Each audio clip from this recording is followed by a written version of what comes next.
ஓபிஎஸ்ஸை அமித்ஷா பார்க்கவே மாட்டேங்கிறார். ஏன்? ஒன்றுமே இல்லை, காளி பெருங்காய டப்பா. அப்புறம் எப்படி ஓபிஎஸ்ஸை பார்ப்பார்? ஆக ஓபிஎஸ் டிடிவி சசிகலா கதை முடிவுக்கு வந்துவிட்டார். முடிவுக்கு வந்த பிறகு அதை வைத்த அரசியல் பண்ணுகிற பாசாங்கு செய்து எடப்பாடியை மிரட்டுவதற்காக செங்கோட்டையன் முன்னிலைப்படுத்தப்பட்டார். வேலுமணி தங்கமணியார்.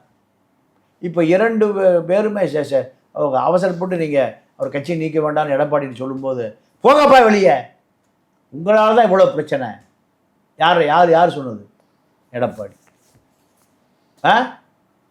எடப்பாடி பழனிசாமிக்கு அவருக்கு அவ்வளோ ஆதரவு கொடுக்கறதுக்கு இப்போ அவரோட அந்த தொண்டர்களும் இல்லை அந்த அதிமுகவில் இருக்கிறவங்களும் அவ்வளோ தைரியமாக இருக்கிறதுக்கான இன்னொரு காரணம் என்னவா இருக்கும் நீங்கள் நினைக்கிறீங்க? அவரை பொறுத்த வரைக்கும் ஜெயலலிதா மறைவுக்கு பிறகு இந்த கட்சியை திமுகவிடமிருந்து பாஜகவிடமிருந்து கழுகுகளிலிருந்து பூனைகளிடமிருந்து பாதுகாத்து பத்திரமா வச்சிருக்கேன்.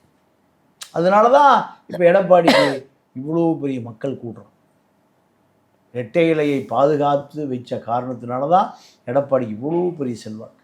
சார், இப்போது செங்கோட்டையன் மாதிரி இப்போ நிறைய பேர் திங்க் பண்ணியிருப்பாங்களே, செங்கோட்டையன் இந்த மாதிரி ஒரு கெடு விதிச்சிருக்காரு, இதுக்கு எடப்பாடி பழனிசாமி எங்கேயாவது அசைகிறாரான்னு பார்க்கலாம். அந்த மாதிரி அவர் அசைஞ்சு கொடுத்துருந்தாருன்னா இன்னும் நிறைய பேர் இந்த மாதிரி கிளம்பி வந்திருப்பாங்களா சார்?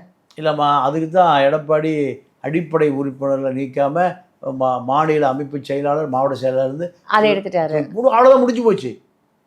அதிமுகவுக்கு அவருக்கு சம்மந்தமே இல்லை. அண்ணாவுக்கு தொண்டை எவனும் அங்கே போக மாட்டான். அடுத்த நாளே என்ன ஆகிட்டாரு? பெல்ட் அடிச்சிட்டார். நிபந்தனையற்ற மன்னிப்பு யாருக்கிட்ட? எடப்பாடி. ஃபோனில் கதறி அழுது காலை பிடிச்சி கையை பிடிச்சி அத்தனையும் தப்பு, நான் மன்னிச்சுங்க, சரி ஊரில் இருக்காத, போய் ராமர் கோயிலில் போய் சாமி கும்பிட்டு. இங்கே இருக்கா, தமிழ்நாட்டில் இருக்காத. எடப்பாடி சொல்லி தான் அவர் அங்கே போகிறாரு.